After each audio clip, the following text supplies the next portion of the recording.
এই নিম গাছ নিয়ে আমি আপনাদেরকে একটা ছোট্ট স্টোরি, হয়তো কেউ কেউ জানেন, তারপরে আমি ছোট্ট স্টোরিটা বলি। আপনারা এখানে যারা হজে গিয়েছেন, নিশ্চয়ই এখানে অনেক মানুষ আছেন হজে গিয়েছেন।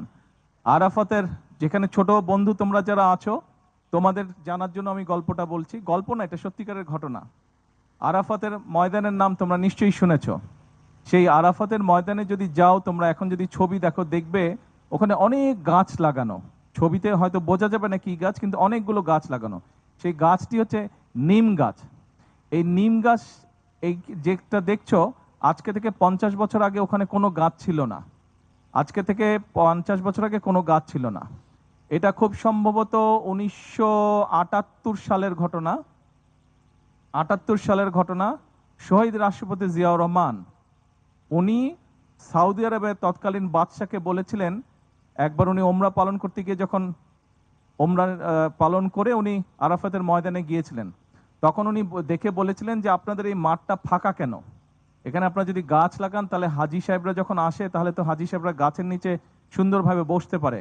কারণ একদম গাছবিহীন জায়গা, একদম ডাইরেক্ট রোদের মধ্যে, রোদের মধ্যে খুব গরম, গাছবিহীন জায়গায় তো বসা কষ্টকর। তখন সৌদি বাদশাহ ওনাকে জিজ্ঞেস করেছিলেন যে আমরা এখানে কি গাছ লাগাবো, মরুভূমিতে কোনো কাজ হবে না। তখন শহীদ রাষ্ট্রপতি জিয়াউর রহমান বাংলাদেশের সায়েন্টিস্টদের সাথে কথা বলে বের করলেন যে নিম গাছ ওখানে হবে। এবং উনি তখন প্রায় 1 লক্ষের মতো নিম গাছের চারা পাঠিয়েছিলেন।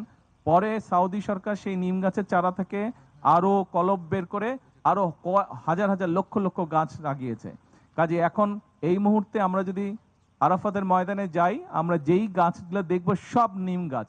এবং ওই নিম গাছগুলোকে কিন্তু সৌদি আরবের মানুষজন নিম গাছ হিসেবে ডাকে না। ওই নিম গাছগুলোকে সৌদি আরবের মানুষ জিয়া ট্রি নামে ডাকে। ওটা তাদের কাছে জিয়া ট্রি নামে পরিচিত। তো আজকে আমরা এখানে একটা নিম গাছ রোপণ করলাম। আমি জানি না সারা বাংলাদেশে যারা এখানে কানেক্টেড আছেন, ছোট ভাই বোনের এবং শিক্ষকরা সহ, আপনারা নিশ্চয়ই আপনাদের প্রত্যেকটি প্রতিষ্ঠানে গাছের চারা রোপণ করেছেন। আমি আপনাদের সকলের কাছে বলবো, এমনকি এটা আমাদের ধর্মেও বলা আছে, নবী করিম সাল্লাল্লাহু আলাইহি ওয়াসাল্লামও বলে গিয়েছেন যে গাছ রোপণ করার জন্য। সবুজ রংটা ওনার কাছে খুব পছন্দ ছিল এবং উনিও অনেক গাছ রোপণ করেছেন। এই গাছ আমাদেরকে বিভিন্নভাবে, আমাদের পরিবেশ থেকে শুরু করে বিভিন্নভাবে আমাদেরকে এই গাছ আমাদের জীবনে উপকার করে থাকে। আজকে ছোট বন্ধু তোমরা যারা আছো, তোমরা যদি প্রতি বছর আগামী সারা জীবন যতদিন বাঁচবে তোমরা, আমি চাই তোমাদেরকে একটা অনুরোধ করব, একটা উপদেশ দিব, প্রত্যেক বছর তোমরা একটা একটা করে গাছ প্রত্যেকে রোপণ করবে। তোমরা যদি প্রত্যেকে একটা করে রোপণ করো গাছ, তুমি দেখবে গাছটা যখন একটু বড় হবে তখন তোমার বন্ধুর মতন মনে হবে তাকে। এবং ওই গাছটা যত বড় হতে থাকবে তুমিও বড় হতে থাকবে।